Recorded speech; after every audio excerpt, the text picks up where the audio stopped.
मेरा pick I think yes, लगता है कि यूनाइटेड स्पिरिट्स पर ध्यान देना चाहिए। ट्रेड करे 1050 पर, स्टॉप होगा 1040 पर, टारगेट होगा 1080।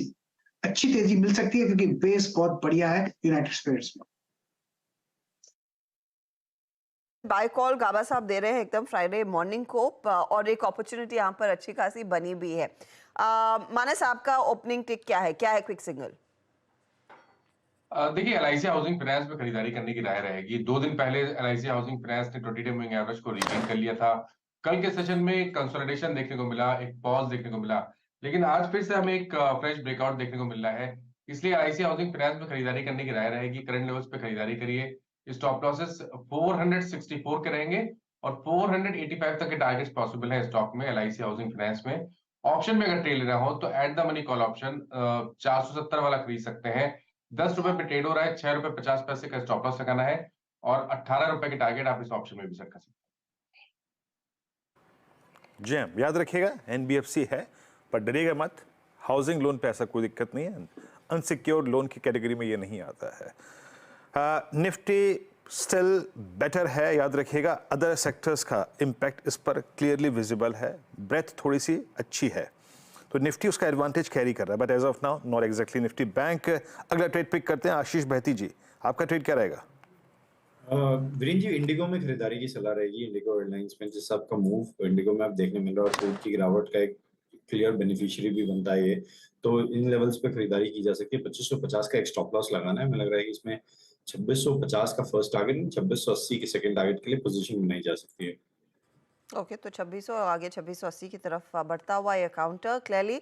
प्रशांत सावंत, आपका क्विक सिंगल? जी हर्षा जी, मेरी पिक भी इंडिगो ही थी, तो अब मैं नेक्स्ट पिक जो लेना चाहूंगा वो होगी ग्रासिम। करीबन 1955 1955 पे ये ट्रेड कर रहा है। मेरा स्टॉप लॉस होगा 1930 1930 का। जो टारगेट मैं देख रहा हूँ वो होगा करीबन 1985 1985 से लेके 1990 1990 के। 1953 पे ग्रासिम आपका बाय है। फिर निफ्टी लेके आइएगा, आखिरी का कल का हमारा जो क्लोज का क्लस्टर था उसको निफ्टी रिगेन करता हुआ, दैट्स गुड। निफ्टी और बैंक निफ्टी में क्लियर डाइवर्जेंस है इस वक्त। अब आते हैं राजेश सतपुते जी की कॉल के पास। राजेश जी, आप क्या पिक कर रहे हैं? वीरेंद्र जी, देखिए मेरी नजर है एस्ट्रल पे। एस्ट्रल पे 2-3 दिनों से मैं यहाँ पे नजर रखे हुए हूँ। आज देखिए इसमें एक रेंज ब्रेकआउट है। जो फॉर्मेशन था एक साइडवेज था, और साइडवेज का जो रेजिस्टेंस था वो 1900 के आसपास था, जहाँ पे कॉल राइटर खड़े थे। 1916 पे ये चल रहा है, तो एक क्लियर कट रेंज ब्रेकआउट मिल रहा है। टारगेट होगा 1960 टू 1980। तो it's a buy in Astral. Your stop loss should be at 1890। तो ये सारे वो ट्रेड्स सभी तेजी वाले ट्रेड्स, लेकिन हमारी नजरें मंदी वाले सौदों पर भी जा रही है। पार्थिव, आरबीएल बैंक बड़ा नॉक, 8% नीचे वायदे में।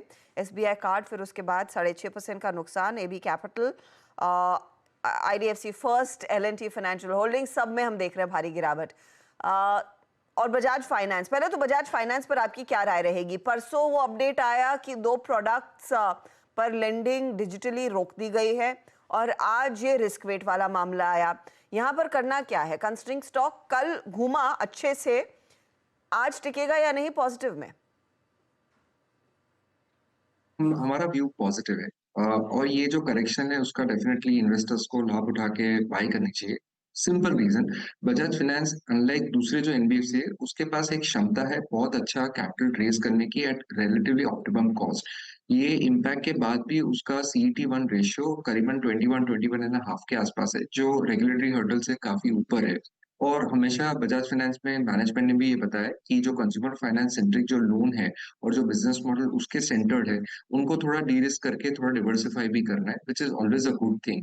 तो मुझे लगता है कि हिस्टोरिकली जब भी बजाज फाइनेंस में कोई भी रेगुलेटरी हर्डल्स की वजह से बड़ा करेक्शन आया है, तो हमने देखा है कि investors have latch up to the stock और बॉट। तो मुझे लगता है कि यहाँ से भी अगर 5% जितना करेक्शन आता है तो I think valuation long term के लिए ऐसे अट्रैक्टिव हो जाता है। और इसमें मुझे ऐसा नहीं लग रहा कि बिजनेस मॉडल में कोई बड़ा चेंज होगा। डेफिनेटली जो ईएमआई रिलेटेड जो सैंक्शनिंग है उसमें उनको आई थिंक जो भी चेंजेस करने वो लोग कर पाएंगे, दे हैव दैट टीम। तो उस लिहाज से मुझे लग रहा है कि यहाँ पे बाई करनी चाहिए। आप कह रहे